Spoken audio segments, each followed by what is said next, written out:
कि हम अगर सक्षम नहीं हैं तो क्या 2003 से 2010 से 2014 जितनी बहाली हुई, आज हम लोग बिहार के विद्यालय में पठन पाठन का कार्य करते आ रहे हैं, तो बिहार सरकार क्या अक्षम शिक्षकों से बिहार में शिक्षा की व्यवस्था कर रही थी कि जब भी हम मांग करते हैं तो आप परीक्षा के नाम पर हमको भय पैदा करना शुरू कर देते हैं कि क्या जिस समय वे आईएएस का एग्जाम देकर के आईएएस बने होंगे, आज अगर माननीय के पाठक जी को उस एग्जाम को फिर से बैठाया जाए तो हम नहीं, ये खुले शब्दों में हम कहेंगे कि जितना नंबर ला करके वे आईएएस की उपाधि प्राप्त किए होंगे आज नहीं ला पाएंगे वो।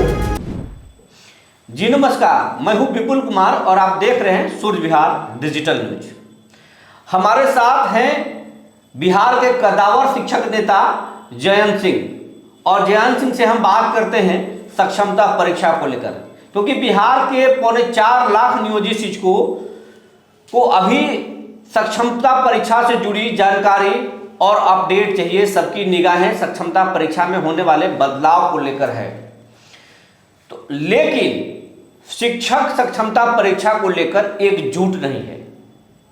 कोई शिक्षक फॉर्म नहीं भरने के लिए बोल रहे हैं तो कोई चुपके से शिक्षक फॉर्म डाल रहे हैं। इन्हीं मुद्दों पर हम सीधे बात करते हैं जयंत कुमार सिंह से। जयंत कुमार सिंह जी, सूर्य विहार के स्टूडियो में आपका बहुत बहुत स्वागत है।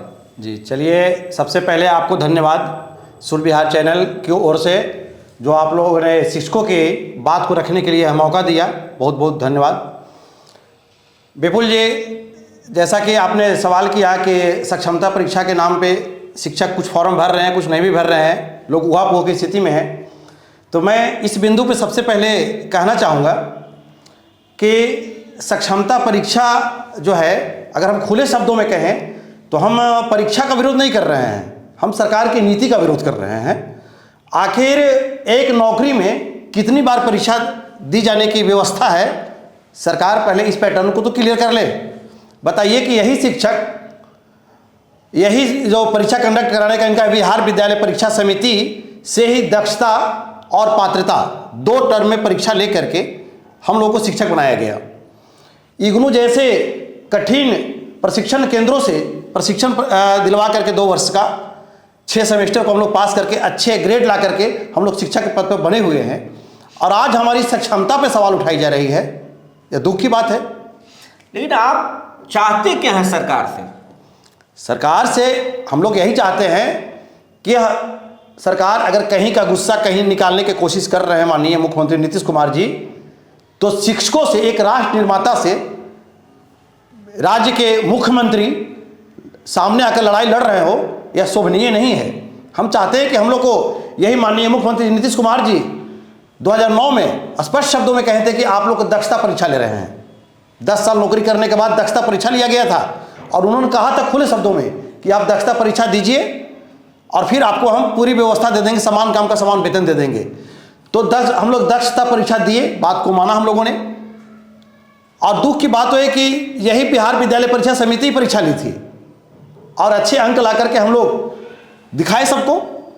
तो फिर आज जब हमारी वो मांग को पूरा नहीं किया गया और फिर से कहा जा रहा है कि सक्षमता परीक्षा दीजिए, तो ये काफ़ी तकलीफ की बात है।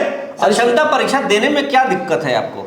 देखिए, परीक्षा देने में बात नहीं, हम तो बताइए बार बार बोल रहे हैं कि परीक्षा का विरोध नहीं कर रहे हैं, सरकार की नीति का विरोध कर रहे हैं। एक यहाँ पे सवाल खड़ा करना चाहेंगे हम कि हम अगर सक्षम नहीं हैं तो क्या 2003 से 2010 से 2014 जितनी बहाली हुई, आज हम लोग बिहार के विद्यालय में पठन पाठन का कार्य करते आ रहे हैं, तो बिहार सरकार क्या अक्षम शिक्षकों से बिहार में शिक्षा की व्यवस्था कर रही थी?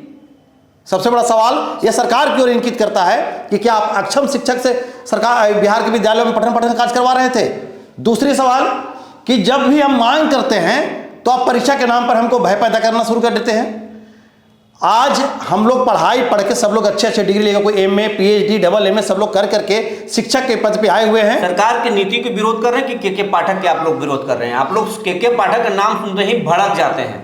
देखिए, अगर कोई सरकार के मार्गदर्शन पर अगर आज के पाठक जी यह काम को कर रहे हैं, तो के पाठक जी एक आईएएस है, उनको सोचना चाहिए कि क्या जिस समय वे आईएएस का एग्जाम देकर के आईएएस बने होंगे, आज अगर माननीय के पाठक जी को उस एग्जाम को फिर से बैठाया जाए तो हम नहीं, ये खुले शब्दों में हम कहेंगे कि जितना नंबर ला करके वे आईएएस की उपाधि प्राप्त किए होंगे, आज नहीं ला पाएंगे वो, क्योंकि आज वो आईएएस बनने के बाद आज व्यवस्था में जो आ गए वो भटक गए अपने रास्ते से, अब उनका क्वेश्चन दूसरे तरफ चला गया। उसी प्रकार से हम शिक्षक तो क्या चाहते हैं कि के पाठक भी सक्षमता दें, वो भी फिर से यूपीएससी दें? अगर जो बिहार की यही व्यवस्था है कि 20 साल से शिक्षकों को परीक्षा ये विद्यालय में पठन करा करके समय 10 साल के बाद दक्षता लिया गया, फिर 20 साल सक्षमता लेकर के और हटाने की बात कही जा रही है, 3 जिला ट्रांसफर करने की बात कही जा रही है, वेतन नीचे लाने की बात कही जा रही है, तो यह परीक्षा जो है क्यों नहीं हमारे जो सबसे ऊंचा पद है आईएएस से ही शुरू किया जाए? सारे आईएएस को बिहार के ऊपर बिठा दे और लाइव परीक्षा ले ले और देखते हैं कि जो आईएएस जितना परीक्षा अंक ला करके आईएएस बनकर के किसी जिले को संभाल रहे हैं, राज्य को संभाल रहे हैं, आज उतना नंबर ला के दिखा दे। वो कभी नहीं ला सकते हैं क्योंकि विषय जो वह चेंज हो जाता है। आज शिक्षक जो हम लोग हैं बिहार के बद चले गए, अब पाठ पढ़ा रहे हैं, वरदराज कौन था?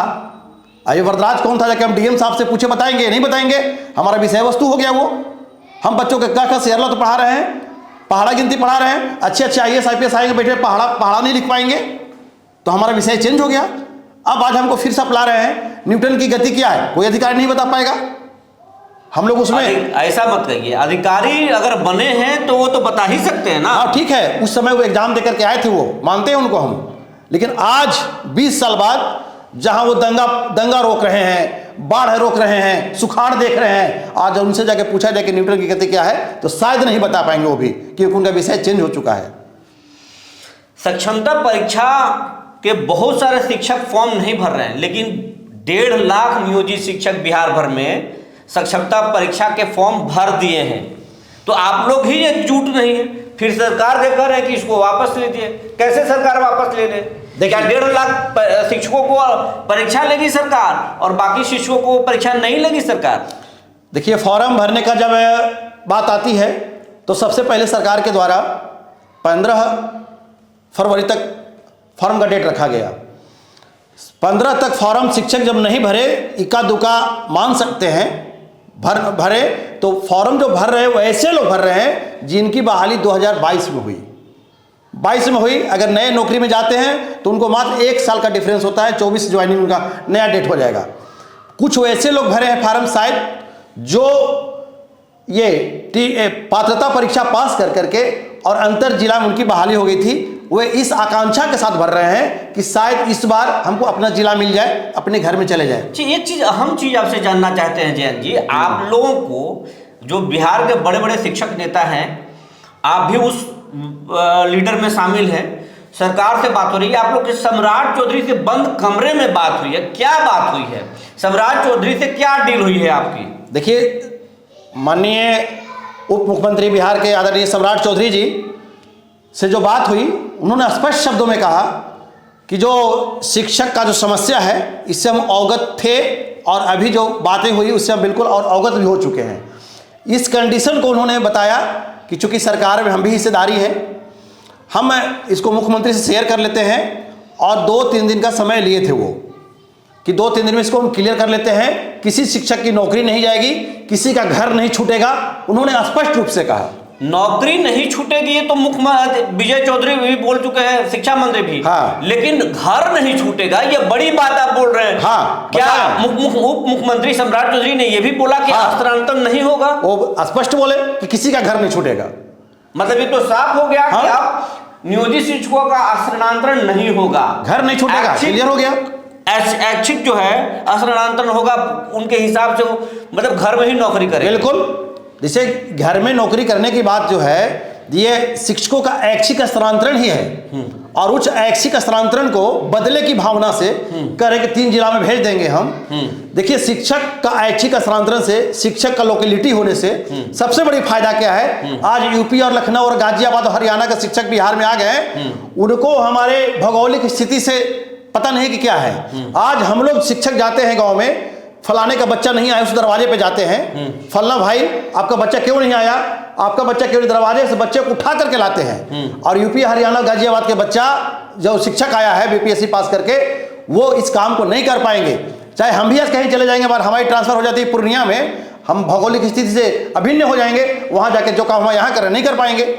तो अगर चाहते हैं ये कि शिक्षकों को हम भेज देंगे, तो आप बदले की नीति से ऐसा कर रहे हैं, भावना से कर रहे हैं, आप शिक्षा व्यवस्था नहीं सुधार रहे हैं। अगर सरकार आपकी बात नहीं मानती है, सक्षमता परीक्षा में की बात नहीं मानती है, आपकी पोस्टिंग नहीं होती है, तो शिक्षकों का अगला कदम क्या होगा?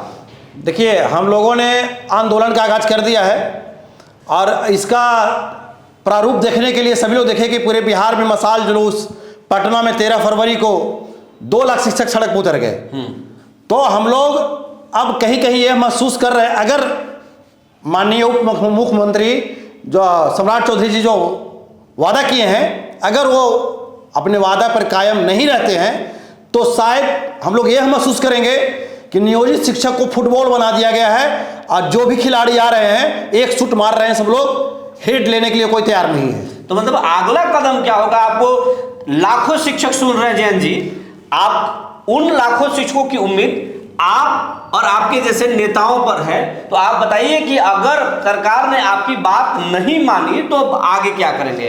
अगला कदम है कि आंदोलन हमारा जारी है। हम लोग आंदोलन को रोके नहीं हैं, आंदोलन को स्थगित किए हैं, सरकार का इंतजार कर रहे हैं। अगर नहीं आए तो फिर हम लोग आंदोलन करेंगे, सड़क पर उतर के आंदोलन करेंगे। बात करने के लिए बहुत बहुत धन्यवाद।